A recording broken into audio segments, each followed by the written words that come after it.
सच कहूं, उद्धव ठाकरे के बारे में बोलने के लिए मेरे पास कुछ बचा ही नहीं है। नील नदा नथिंग। रुकिए, संजय राउत का एक वीडियो देख लेते हैं, फिर कहूंगी। या बंधू बिंदू काय आहेत ना, आम्हाला दाखवू नको संजय पाटील। आता नाव घेऊन बोलतोय मी। चल, अरे भाई ये डरपोक 50-50 बॉडीगार्ड लेके घूमते हैं यहाँ, और आप 100 पुलिस लेकर घूमेंगे और हमको दादागिरी करेंगे। हाँ, अब ठीक है, अब कंटेंट मिल गया। तो संजय राउत के मुंह से ये जो शहद टपका है ना, इसकी वजह क्या है? इसकी वजह है अपने अहंकार का मिला हुआ जवाब। 22 जून को उद्धव की बची कुची सेना के 6 सांसदों ने आधिकारिक रूप से एकनाथ शिंदे की शिवसेना में प्रवेश किया। बस उसके बाद क्या था? पूरे उद्धव कैंप में हड़कंप मच गया। आनन फानन में मुंबई के नरीमन पॉइंट स्थित शिवालय दफ्तर में इमरजेंसी मीटिंग बुलाई गई।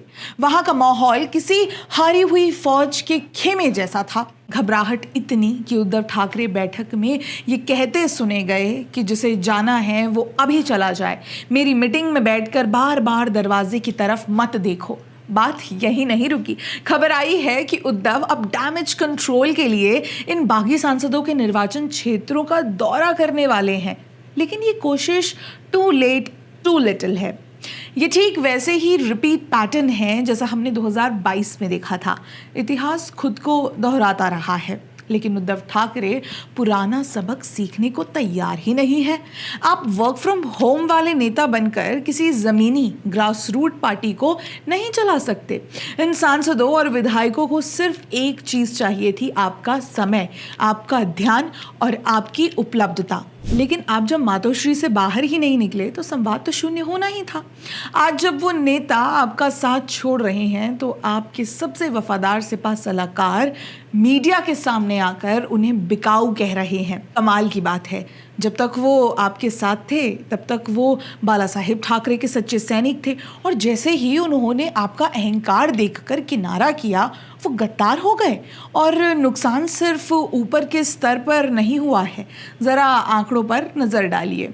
2019 से लेकर आज 2026 तक का स्टैट चेक करिए तो उद्धव ठाकरे की ज़मीन पूरी तरह खिसक चुकी है।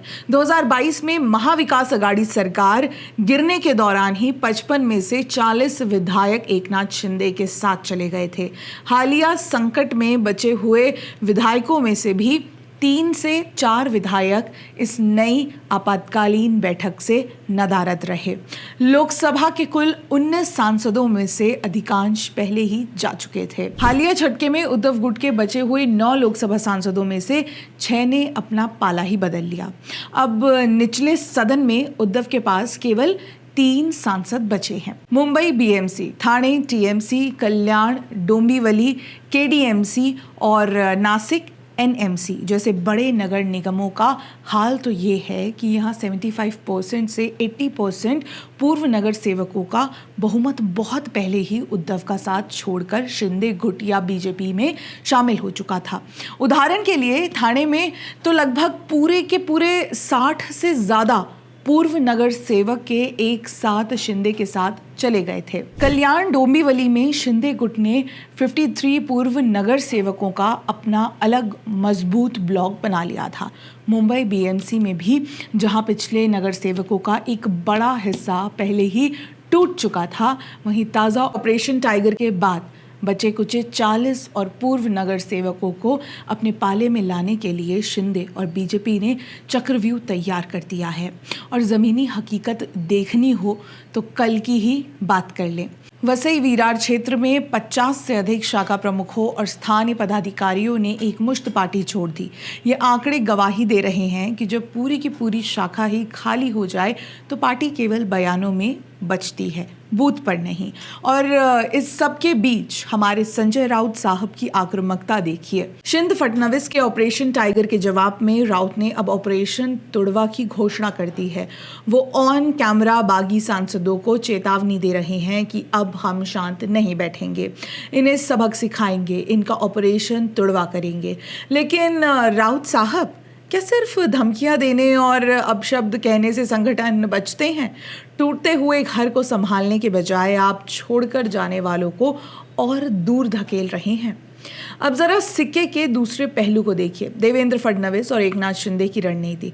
फडणवीस की शांत, कैलकुलेटेड प्लानिंग और शिंदे की जमीनी 24 घंटे उपलब्ध रहने वाली राजनीति ने मिलकर उद्धव ठाकरे को चौतरफा घेर लिया है। फडणवीस जहां बैकग्राउंड में संगठन और चुनावी गोटियां सेट कर रहे हैं, वहीं शिंदे सीधे उद्धव के बचे कुचे राजनीतिक आधार पर प्रहार कर रहे हैं।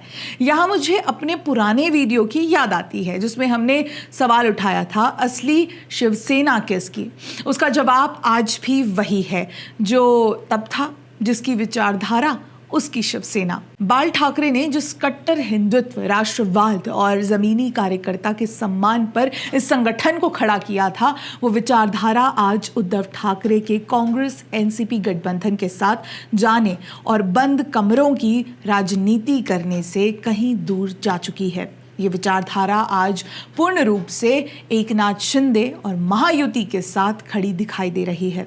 जब तक नेतृत्व जमीन की हकीकत को स्वीकार नहीं करेगा, तब तक केवल दौरों या ऑपरेशन तुड़वा जैसे धमकियों से संगठन में दोबारा जान फूंकना नामुमकिन है।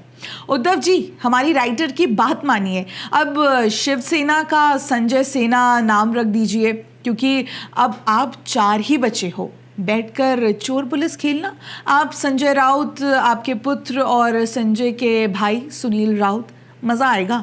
इसे फेसबुक पर लाइव स्ट्रीम भी करना। कैसा लगा आपको हमारा ये वीडियो? कमेंट सेक्शन में हमें ज़रूर बताइएगा। वीडियो पसंद आए तो इसे लाइक, कमेंट, शेयर करना ना भूलें। हमारे चैनल को भी ज़रूर सब्सक्राइब कर लें। मिलते हैं अगले वीडियो में, तब तक के लिए नमस्कार।